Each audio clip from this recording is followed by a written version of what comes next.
किसी ने बड़े काम की बात कही है कि एक मक्खी यदि सब्जी के तराजू पर बैठ जाए तो कोई फर्क नहीं पड़ता, लेकिन अगर वही मक्खी सोने के तराजू पर बैठ जाए तो इससे 10,000 रुपये का फर्क पड़ सकता है।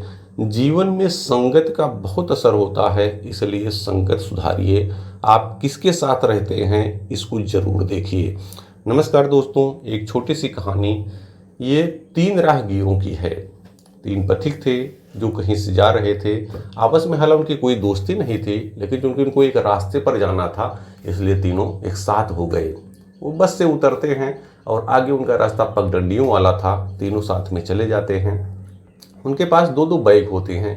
एक बैग पीछे टांगे हुए हैं, एक बैग आगे टांगे हुए हैं। तीनों थोड़ी देर चलते हैं, लगभग 1 किलोमीटर 1.5 किलोमीटर पैदल चलते हैं। फिर वो थक जाते हैं तो वहीं देखते हैं बगल में एक पेड़ है, बाग है, वहाँ पर बैठ जाते हैं पेड़ के नीचे और बैठ जाते हैं और बैठ करके बातें करने लगते हैं आपस में। थोड़ी देर बातें करते हैं, अपने कुछ गप लड़ाते हैं तो देखते हैं कि सामने कोई एक संत जी बैठे हुए हैं जो इनको देख करके मुस्कुरा रहे हैं, हंस रहे हैं। अब इनकी निगाह पड़ी तो किसी ने देखा, यार वो जो आज सामने बैठे हैं संत जी, महात्मा जी, हम लोग देख के मुस्कुरा रहे हैं। फिर और लोगों ने देखा तो उनको लगा हाँ ये सत्य है, मुस्कुरा तो रहे हैं। फिर कहा चलिए पूछते हैं भाई क्या बात है। ये तीनों लोग जाते हैं और वो महात्मा जी से पूछते हैं, भाई महात्मा जी बताइए हम लोगों को क्या ऐसा वो है जो आप हमको देख करके हंस रहे हैं।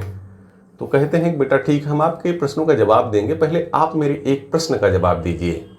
आप लोगों के पास 2-2 बैग है, अगर आपको लोगों की अच्छाइयों को और बुराइयों को यह कहा जाए कि एक बैग में आप लोगों की बुराइयां रखिए और आप अच्छाइयां रखिए, तो आप किस में क्या रखेंगे। तो जो पहले वाले आदमी थे उन्होंने कहा कि मैं लोगों की बुराइयों को आगे वाले बैग में रख दूंगा और अच्छाइयों को पीछे वाले बैग में रखूंगा। बुराई को आगे इसलिए रखूंगा, मैं देखता रहूंगा कि इनके अंदर ये बुराइयां, ताकि मैं उनसे दूर रहूं, और अच्छाइयां देखूंगा कि मुझे अच्छा बनना है। और दूसरे वाले से पूछे तो उन्होंने कहा कि मैं आगे तो अच्छाइयाँ रखूँगा लोगों की और पीछे वाले बैग में बुराइयाँ रखूँगा। आगे अच्छाई इसलिए रखूँगा कि मैं उसको देखता रहूँ कि मुझे अच्छाइयों को ग्रहण करना है जीवन में, और बुराइयों को देखता रहूँ कि मुझे ये बुराई नहीं करनी है, मुझे इसे दूर रहना है। और तीसरे वाले से पूछे तो तीसरे वाले ने कहा कि मैं आगे तो लोगों की अच्छाइयाँ रखूँगा, जिसको देखता रहूँ कि मुझे इनकी तरह अच्छा बनना है, और पीछे वाले बैग में बुराई रखूंगा, साथ में उसमें छेद कर दूंगा ताकि बुराई धीरे धीरे उस बैग से बाहर हो जाए। अब जब तीनों का जवाब सुने तो महात्मा बोले, हाँ मैं आप लोगों के बारे में सही सोच रहा था, इसीलिए मैं आप तीनों लोगों को देख करके, आप लोगों के चेहरों को देख करके, भाव को देख करके, हाव भाव देख करके सोच रहा था कि आपके अंदर क्या चल रहा है, इसीलिए मेरे चेहरे पर मुस्कान थी, मैं मुस्कुरा रहा था। जो पहले वाले भाई साहब हैं, जो लोगों की बुराइयों को पहले रखेंगे पहले वाले बैग में और पीछे अच्छाइयाँ रखेंगे, देखिए निराश हैं, ये थके हुए दिखाई पड़ रहे हैं। क्यों? क्योंकि ये लोगों की बुराइयों को पहले देख रहे हैं कि मुझे बुरा नहीं बनना है, और अच्छाइयों को पीछे रखे हुए हैं कि बाद में उनकी अच्छाई देख रहे हैं। तो जीवन में अगर आप किसी इंसान, कोई भी इंसान अगर लोगों की बुराइयों को देखता रहेगा कि मुझे बुरा नहीं बनना है, तो वो जीवन बहुत आगे नहीं जाएगा, थक जाएगा। और दूसरे हैं जो ये थके हुए तो नहीं लग रहे हैं, थोड़ा उत्साह से हैं, ये इनका क्या कहना है कि ये सामने अच्छाई रखेंगे कि मुझे दूसरे लोगों से अच्छा बनना है, और पीछे बुराई भी रखेंगे, बुराई को भी साथ ले चलेंगे, उनके इनके जैसा बुरा नहीं बनना है। तो जीवन में जब आप थोड़ा सा दूसरों से बहुत ज़्यादा बेहतर बनना चाहते हैं तो आप आपको थक जाते हैं, थकावट आ जाती है। आपके लिए तो जो सामान्य काम आप उतना करते रहेंगे तो आप थकेंगे नहीं, आपके चेहरे पर उत्साह रहेगा। तो मैं इनके बारे में मुझे लग रहा था, इसीलिए देखिए थोड़ा सा थके हैं, लेकिन इतने थके भी नहीं दिख रहे। और जो तीसरे वाले हैं, देखिए आप एकदम चैतन्य हैं, आप उत्साह से भरे हुए हैं, आपके चेहरे पर कोई थकावट नहीं है। क्यों?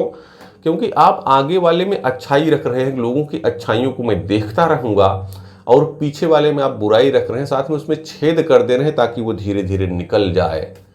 इसलिए आप एकदम उत्साह से हैं, आप उत्साहित हैं, आपके चेहरे पर चैतन्यता है, प्रसन्नता है, आपके अंदर थकान नहीं दिख रही है, क्योंकि आप सिर्फ अच्छाइयों पर फोकस कर रहे हैं, बुराई से आपसे कोई मतलब ही नहीं है। तो दोस्तों ये छोटी सी कहानी, और ऐसा कह करके फिर संत ने बताया कि मैंने जो आप लोगों के बारे में अनुमान किया था वो सही निकला।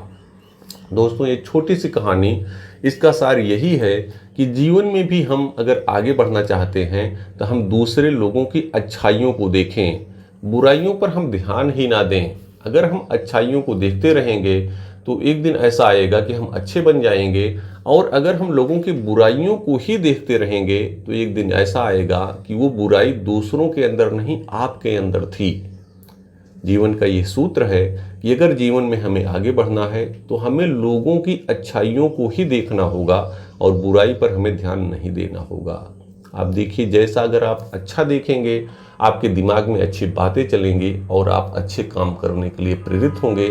और जैसे ही आप दूसरों के दुर्गुणों को, बुराइयों को देखते हैं तो आपके अंदर वो जल्दी आ जाती हैं। आप व्यवहारिक क्षेत्र में देखिए कि कोई भी बुरा काम करना नहीं चाहता। एक छोटा बच्चा, उसको पता ही नहीं झूठ क्या होता है, बुरी चीज़ें क्या हैं, लेकिन जब वो थोड़ा बड़ा होता है, लोगों की संगत में आता है, तो उसको पता चलता है कि बुरा है। और जो काम नहीं करना चाहिए, कोई नहीं कहता करने के लिए, संगत के द्वारा लोगों को देख करके वो अपने अंदर सीख जाता है।